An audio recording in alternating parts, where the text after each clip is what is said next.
புத்தாண்டு தினம் கொண்டாடப்படுவதை முன்னிட்டு 108 ஆம்புலன்ஸ் நிறுவனம் தமிழகம் முழுவதும் சிறப்பு ஏற்பாடுகளை செய்துள்ளது.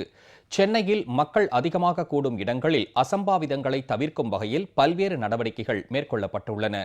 புத்தாண்டு கொண்டாட்டங்களின் போது அசம்பாவித சம்பவங்கள் ஏதும் நிகழாமல் தடுக்கும் வகையில் அரசு அதற்கான முன்னெச்சரிக்கை நடவடிக்கைகளை தீவிரமாக மேற்கொண்டுள்ளது. இதற்காக 108 ஆம்புலன்ஸ் சேவையை பயன்படுத்த திட்டமிடப்பட்டுள்ளது. விபத்துகள் ஏற்படும் சமயங்களில் அவசர தேவைகளுக்காக சென்னையில் ஏற்கனவே 41 ஆம்புலன்ஸ் வண்டிகள் செயல்பாட்டில் உள்ளன.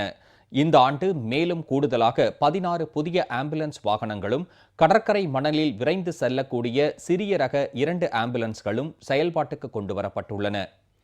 ஆம்புலன்ஸ் மைய கட்டுப்பாட்டு அறையில் காவல்துறை அலுவலர்கள் நியமிக்கப்பட்டு சேவைகள் வழங்கப்பட உள்ளன. அவசர உதவி தேவைப்படுவோர் 108 என்ற எண்ணை தொடர்பு கொண்டு இலவச மருத்துவ உதவிகளை பெற்றுக்கொள்ளலாம் என ஆம்புலன்ஸ் நிறுவனம் தெரிவித்துள்ளது. புத்தாண்டுக்கு முந்தைய தினம் தொடங்கி சென்னை நகர் முழுவதிலும் கண்காணிப்பு பணியில் 10,000க்கும் மேற்பட்ட போலீசார் ஈடுபடுத்தப்பட உள்ளனர்.